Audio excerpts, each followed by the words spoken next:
This is the all-new Nikon Z30, and it is a fantastic, compact, mirrorless camera for video creators.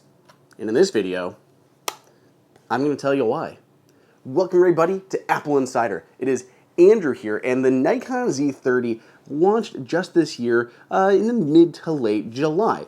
A lot of places are still getting these in, but it is the low end of Nikon's new mirrorless lineup. It is one of 3 APS-C crop sensor cameras that Nikon has put out, including the ZFC and the Z50. All 3 of Nikon's APS-C sensor cameras have a 21 megapixel sensor and run on its X-Speed 6 processor. There's a lot of cool stuff to like about this camera and the rest of Nikon's crop sensor lineup. Let's start the review by going over some basic features and specs. So this is an APS-C sensor. It is a mirrorless camera, so not a SLR, DSLR, or anything like that. It's partially why it's so small these days, and Nikon has given up really on SLR cameras and focused solely on the mirrorless market now. This is actually part of the Z series, which includes a number of cameras now and more lenses as time has gone on, but basically a whole new lens mount system that they've transitioned to. Moving back to the camera, it is using a 21 megapixel sensor, technically just under 21 megapixels, and it has a hybrid autofocus system with 209 autofocus points. It does support tracking autofocus, which is pretty crucial, especially on the video side, and there is eye tracking autofocus as well. A few more quick specs. For shooting photos, this will shoot at up to 11 frames per second, same with the Z50 and the ZFC. For video, this will do full 4K video at 30 frames per second. You can also shoot in 24 frames per second for 4K. If you're shooting at full 1080p FHD, that will get up to 120 frames per second. If you are streaming with this, you can stream at up to 60 frames per second. There are dual microphone slots here on the top. You can see the grills there, though Nikon didn't include wind covers in the box. Competitors do, and I find it a little odd that Nikon opted to charge extra if you need them. This is for creators. It's for video. You're going to be outside a lot. Include those wind covers just in the box. I know they're trying to save some cost here on the low-end model and keep it affordable, but it seems like something that really just should have been in the box to begin with. Let's talk about the design of the Nikon Z30. So, like many other Nikon cameras, it does have a metal body. It's a magnesium alloy body, though some parts of it are still plastic. You're gonna notice, like on the back of the articulating screen, all plastic here. That does attribute a little bit of a cheap feeling to parts like the screen, but it's still glass and touchscreen on the other side, which is great. Just like one of the minor parts that give it a little more of a cheap feeling, but the rest of this is all metal, which is really nice. It feels like a very solid, durable camera that's also very compact. Since I mentioned the screen, it is a 3-inch articulating screen. So you can pull it out, it can rotate around, so you can use it for taking selfie videos, stuff like that. Turn it, view it this way, it gives you good angle control, moving up or down wherever you happen to be shooting. And when you're done, you can also close it, which protects the screen. Again, solid for creators because this is going into a bag or something. It's going to be protected. Your screen's not going to be exposed there. So put a lens cover on, your screen is closed, your camera should be pretty safe when you toss it into your bag. It is a 3-inch screen. The Z50, I believe, has a 3.2-inch screen, though this 3.2-inch screen is the same resolution. So compared to the Z50, this is actually a higher pixel density. It's about 1040 dots, 1040K dots, and when you have that same resolution on a smaller screen, they're closer together. So I think the screen on this looks pretty solid. It's the same screen as the ZFC, which is also pretty darn good. Not as good as the high-end Z series like the Z6 and the Z7 or the Z7 II, Z6 II, but still, it's a pretty good screen, and I think it's better than the Z50, even though it's a little bit smaller, higher pixel density. It is a touch screen, so you can use this to interface with the camera, which can be really helpful in a variety of situations. Say you're shooting, in selfie mode, you've got this screen turned around to face you, you're able to tap on what you want to change the focus position. You can also use it to actually capture, so I can tap on the screen and capture a photo directly without having to even press the shutter, which can be useful depending on the situation. So overall, it's a really nice screen, and you can do a few different things on it that you can't with some other Nikon cameras, including being able to adjust the brightness. This thing runs off of a single UHS 1 SD card slot, supports SD, SDHC, and SDXC cards. Use an SDXC card, UHS 1. I would have preferred UHS 2 here, but it is a beginner entry-level camera, so I get the design decision. It is running off of a single battery. It is an EN-EL25. Nikon says this is rated for 330 shots, or about 75 minutes of video recording. For ports, there is a microphone input, there is an HDMI, but it's a micro HDMI for output, and then there is a USB-C port that's used for charging up the camera as well as transferring data and live streaming. When testing this, I was shooting on Nikon's DX 16 to 50mm lens, though there are two other options available with different levels of zoom. So if you need a little bit more zoom, you could opt for the 18 to 140mm or the 50 to 250mm. So a lot more zoom options. All three of those lenses are VR lenses. This camera does not have in-body stabilization of the sensor, so any vibration reduction is going to come from the lenses. So it is important that Nikon is offering VR in all of the lenses that it offers. Really, that's not a ton of lens options. It is kind of limited. There's basically 3 cameras and 3 different lenses you can choose from. It's not a lot.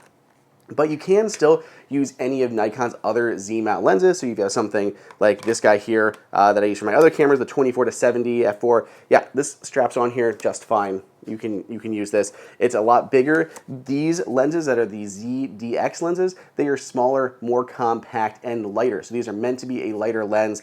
You know, something like this here, the 24 to 70, it's a little more expensive, and it's very heavy. It's all metal to go with the larger cameras.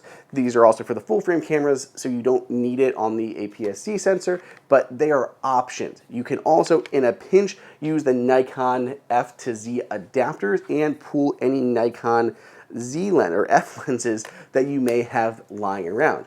Nikon has announced several other lenses coming down the pipeline, so there will be some additional lenses that you can attach to these guys coming soon. And I was really impressed with how the 16 to 50 performed, so I was happy with the lenses that they've currently offered, though I think they're going to need more, including prime lenses going forward. Since it's an Apple channel, you know I was going to talk about some connectivity features. So this guy, the Z30, will connect to your iPhone using the Snapbridge application. You can use the Snapbridge application for a bunch of different things. First, maybe the biggest is that you can use it to control the camera. So take the camera, set it on a tripod, get back, control it from your phone, and do your thing. It's pretty handy to be able to do that, and you can make adjustments in what the camera settings are. So as you're looking at it, you can see a preview, make those adjustments as you need. The other option is you can also transfer your photos from the Z30 to your phone. You can transfer lower resolution just for proofing, or move over high resolutions to actually move into your workflow, share them on social media, do your editing on your iPhone and iPad, be good to go that way. So it's pretty sweet to be able to use that Snapbridge application with this camera. All cameras these days really should have wireless connectivity directly to your phone. So as we show with some sample footage, let's talk about what I liked and didn't like about the new Nikon Z30 creator's camera. Hey, so right now it is about 8:30 at night. We are on the lake. The sun is going down. It's really nice, kind of like twilight hour shots. It's pretty fun, and this camera seems to work really well, even holding handheld. Wouldn't you say, Mosby? You agree? Yeah? Mwah. That's right, buddy. We'll see you guys. One of the biggest differences with this camera that I love is that unlike pretty much all of other Nikon's cameras, there's no artificial 30-minute limit on video recording. You can record video until your card is full or your battery dies or the thing gets too hot in the sun and it has to cool down for a moment. That's a huge benefit if you're trying to record video that's longer than 30 minutes. It's a pain in the butt on other Nikon cameras, and I'm pretty excited that they removed it on this kind of smaller vlogging camera, especially with such good resolutions. Another big difference is that Nikon isn't cropping the video at any resolution. This is huge for vlogging. Other cameras, including the Sony ZV-E10, actually crop in your video at certain resolutions. But when you're shooting something like a selfie video, you're vlogging, you need that wider field of view, and it sucks to crop it in. So no matter whether you're shooting at 4K or 1080 or 60 frames per second, 120 frames per second, 24 frames per second, none of them will be cropped in on the Nikon Z30. The grip on this camera is fantastic. It's so easy to hold on to no matter what I'm doing, wiggling it around. This thing is solid in my hand. There are other ones that just don't have as much of a bump there and they don't hold into your hand quite as well. This just has an amazing grip, and every camera should have a grip that is this solid. No matter whether I'm holding it regular or even shooting it backward, it's really easy to hold on to this camera. The one negative though is the shutter button for video is still kind of funky to hit. You know, if I'm holding it this way to shoot myself, I can hit the shutter button easily enough, but that video button is a little bit further back. It is better placement than on the back of the camera like other Nikons, but it's still just a little bit weird to hit, and there's some other buttons up there, so a little bit of muscle memory, I think, to find exactly where that button is and be able to reliably hit it. When you do hit that button though, there is a front-facing status light to let you know that video recording is happening. In my testing, the autofocus has been rock solid. The 209 hybrid autofocus system, including with eye tracking, has worked great. Whether I'm in front of the camera, behind the camera, it really tracks the subject well, both in photos and for video. It's been really nice to have. It's still similar to Nikon's other autofocus systems, but I tested it mostly with video here, and yeah, it worked really well in keeping the subject in frame. Whether it's me, even my dogs, it is keeping them in focus while shooting video. It did an amazing job just keeping everything sharp. Another thing I noticed is since this is a beginner camera, it does have an auto mode. Some cameras just don't have an auto mode anymore when you're getting to the higher price range, which is good. But for a lot of people who are picking up this camera, they're going to want some assistance from that auto mode. Now, when you were shooting in auto mode, typically you can't control anything. It's just done automatically. But when you're vlogging, you're shooting video, there are times when you might want to control things like the lighting a little bit more, which is why this is great, because even in auto mode, you can adjust the exposure compensations. You can lighten up or darken up any of your photos or videos that you're capturing. For the battery, Nikon says you're going to get roughly around 330 shots on this EN-EL25. In my testing, I got far more than that. It was easily able to capture almost double that number of photos just based on the usage that I've had in the time that I've used it. It really depends on how you use your camera, and I do get particularly good about turning off the camera when not in use, and just depending on the shots that you're getting. So I think it will depend what you're doing, but I thought the battery life was fantastic on this thing, and Nikon's numbers were very conservative. But beyond that, you can also use that USB-C port to charge your camera. This is huge because if you're running around with a camera bag on you, you can toss in an additional USB-C PD battery and charge up your camera just while you're going and while you're shooting. So I can have this in my hand, connect a USB-C cable that supports power delivery, and put a massive battery pack. Like, these things are overkill right here for sure, but the Zendur Super Tank, all USB-C outputs. This is a new one from Hyper. It has a 245 watt maximum output, but multiple 100 watt outputs and 65 watt outputs. These are crazy battery packs that are huge, easily can slip into your bag and run your camera for days on end without ever having to take out that battery and slip it into a dedicated charger. So when I'm running around the city shooting, I'm going to put one of these in my bag. Not something necessarily that big because those can get heavy, but there are smaller, more compact versions that you can bring with you to power up your camera and not even have to worry about that battery life at all. The last thing that might be a little bit controversial, because it's both a pro and a con for me, and that's going to be the EVF, or lack of an EVF. So some people really want that electric viewfinder. Personally, I don't mind that it's not there, but it's almost just habit for me to keep trying to use it. As I started off shooting this thing, I kept bringing it up to my eye, like I was gonna look through a viewfinder. I'm like, no, I need to use the actual display. I gotta turn it around, I gotta use this display here.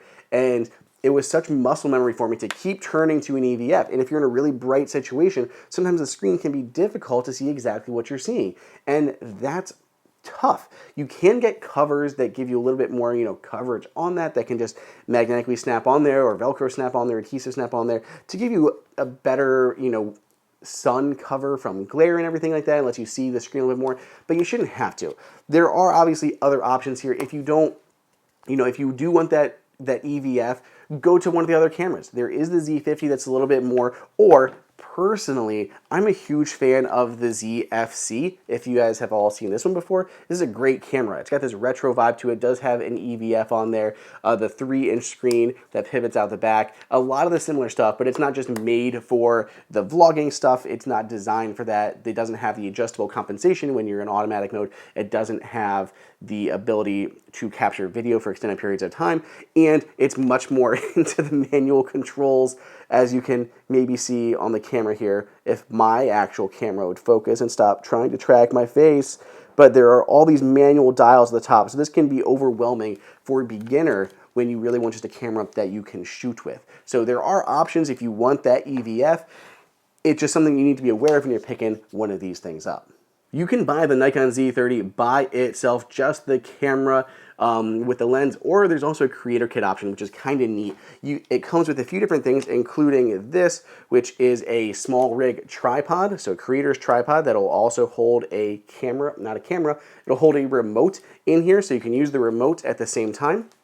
And then you have the camera on the top, and then there is an additional microphone that comes with, so you get a remote, a tripod, and a microphone that you can connect, which is obviously all geared towards creators. So you can go around, film your videos, set it down with the tripod, and get some distance away, squeeze the button in on the side to adjust the smaller tripod, and move it up just like that. So you can go ahead, prop your tripod, get your shot, grab it, sync everything to your phone, and be on your way. So if you're looking for that creator stuff, this is a good option to get it with.